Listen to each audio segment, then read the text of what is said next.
Good afternoon students. प्रश्नावली 4.1 दो चरों वाला रैखिक समीकरण का पहला प्रश्न। एक नोटबुक की कीमत एक कलम की कीमत से 2 गुनी है।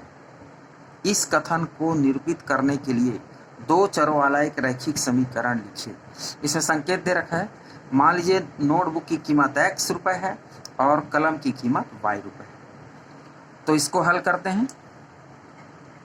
मान लिया कि दिया ही हुआ है, प्रश्न अनुसार है। नोटबुक की कीमत दिया है, देख सकते हैं यहाँ पर दिया है।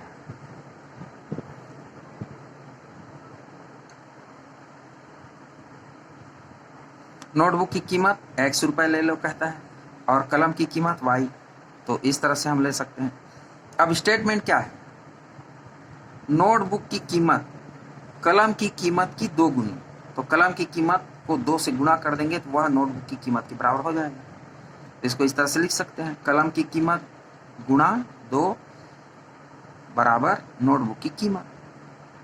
वाक्य को ही बहुत ही आसानी से इस तरह से लिख करके हम दर्शा सकते हैं।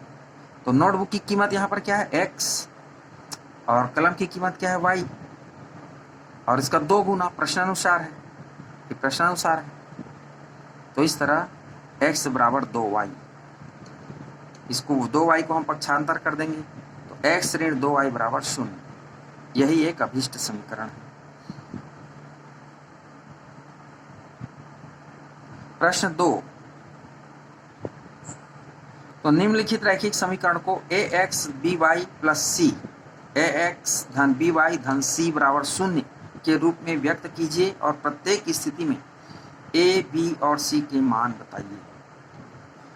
प्रश्न दे रखा है 2x धन 3y बराबर 9.35 बार, 5 के ऊपर बार लगा। तो इसको हमको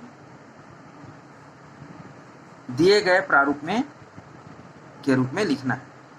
तो हल करेंगे, कैसे हल करेंगे? दिया गया समीकरण हमें है, उसको नोट कर लेते हैं। 2x धन 3y बराबर 9.35 बार। अब प्रश्नानुसार इसे ax धन by धन c बराबर 0 के रूप में लिखने पर तो राइट साइड आप देख रहे हैं 0 है, तो हमें भी राइट साइड में जो भी संख्या है उसे हम 0 बनाने के लिए पक्षांतर करना पड़ेगा।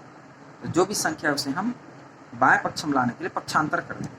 तो राइट साइड में आप देख रहे हैं दाएं पक्ष में 9.35 बार है, इसका हम पक्षांतर करेंगे। तो इस तरह से पक्षांतर करने पर हमें प्राप्त होता है 2x धन 3y ऋण 9.35 बार बराबर 0।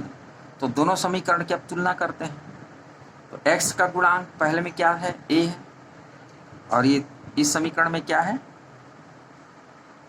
2 है, तो a बराबर 2 हो जाएगा। इसी तरह y के गुणांक आप देख सकते हैं। y के गुणांक यहाँ ax धन by, तो by y का गुणांक b कहलाएगा। तो b है, और इस समीकरण में 2x धन 3y में y के गुणांक यहाँ पर क्या है? 3 है।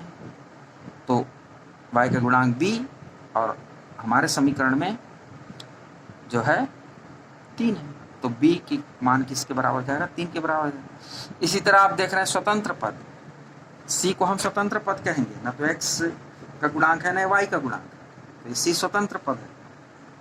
तो यहाँ पर c के जगह क्या है हमारे प्रश्न में? ऋण 9.35 बार। तो c का गुणांक, स्वतंत्र पद c का गुणांक क्या है? पहले में c है, c क्या है?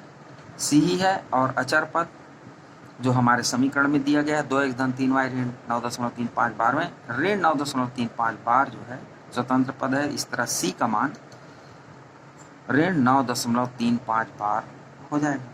तो इस तरह मान प्राप्त किया जा सकता है।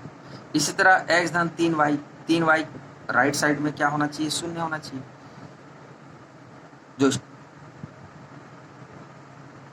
दिए गए समीकरण है ax plus by plus c equal to 0 के रूप में लिखने के लिए कहा जा रहा है। तो राइट साइड को 0 करने के लिए हम पक्षांतर करेंगे।